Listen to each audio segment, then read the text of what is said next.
Assalamualaikum warahmatullahi wabarakatuh. Para sahabat channel YouTube Pos Doa yang dirahmati Allah Subhanahu wa taala. Syukur alhamdulillah kita masih bisa berjumpa lagi di channel Pos Doa ini. Channel inspirasi Islam dan keutamaan dalam beramal. Salawat dan salam tetap tercurahkan kepada junjungan Nabi besar kita, Nabi Muhammad sallallahu alaihi wasallam. Allahumma sholli ala Muhammad wa ala alihi sayyidina wa maulana Muhammad. Besar harapan dan doa saya, semoga saudaraku semua selalu diberikan kesehatan, dimurahkan rezekinya dan dipanjangkan umurnya. Amin, amin ya rabbal alamin. Seorang pemuda masuk surga karena mengintip wanita mandi. Padahal seperti yang kita tahu, mengintip adalah salah satu perbuatan tercela. Apabila kita melakukan, maka kita dianggap telah melanggar norma. Hal ini membuat banyak orang bertanya-tanya, bagaimana bisa orang yang mengintip justru masuk surga karena perbuatannya ini?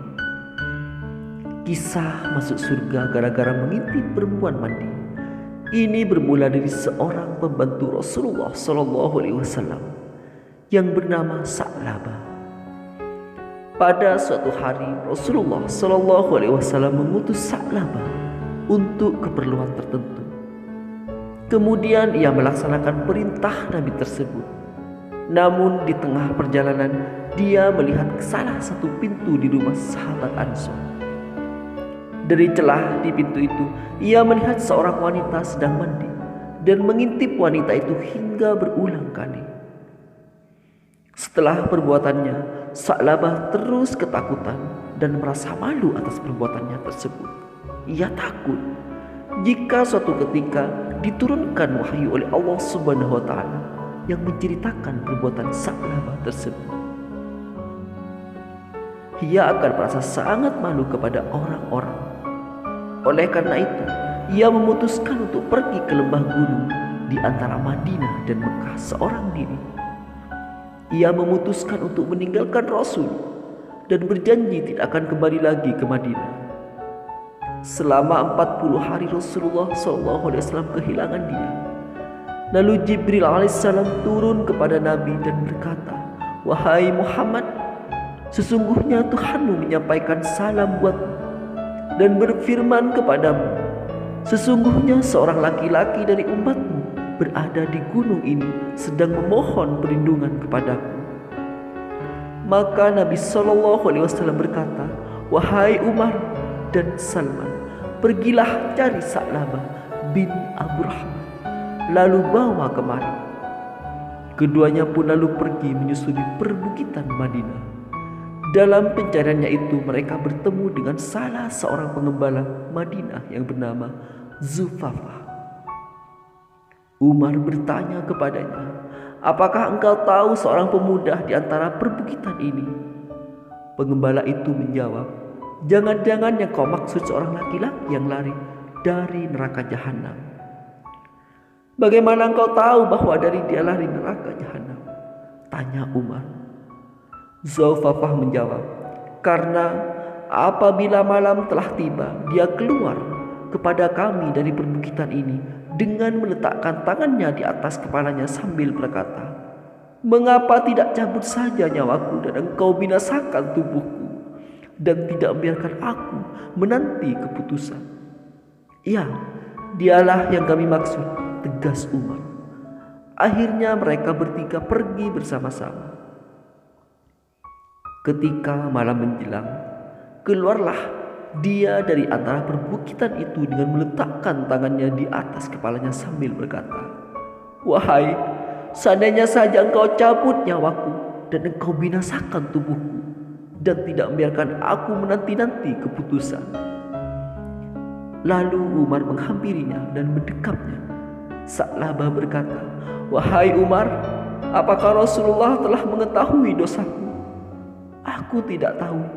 Yang jelas kemarin beliau menyebut-nyebut namamu, lalu mengutus aku dan Salman untuk mencarimu." Sa'labah berkata, "Wahai Umar, jangan kau bawa aku menghadap beliau, kecuali dia dalam keadaan sholat. Ketika mereka menemukan Rasulullah SAW tengah sholat, Umar dan Salman segera mengisi saf. Tatkala Sa'labah mendengar bacaan Nabi, dia tersungkur pingsan. Setelah Nabi mengucapkan salam, beliau bersabda, "Wahai Umar, Salman, apakah yang telah kau lakukan, Sa'labah?" Keduanya menjawab, "Ini dia, wahai Rasulullah."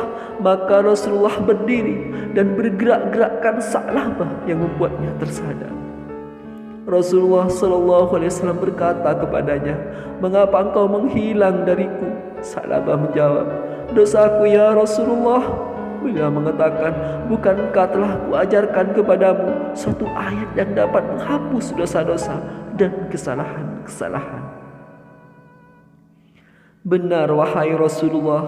Rasulullah SAW bersabda, "Katakan, ya Tuhan kami, berilah kami kebahagiaan di dunia dan di akhirat, serta peliharalah kami dari azab neraka." Sa'labah berkata, "Dosaku wahai Rasulullah sangat besar."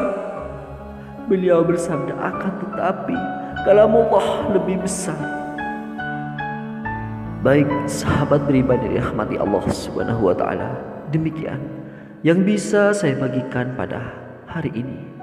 Jika dirasa video ini bermanfaat, silakan bagikan ilmu ini kepada kerabat Anda, saudara Anda, dan teman Anda semua, agar mereka dapat merasakan manfaatnya. Semoga video ini bisa menjadi wasilah dan bermanfaat bagi kita semua. Saya akhiri, wassalamualaikum warahmatullahi wabarakatuh.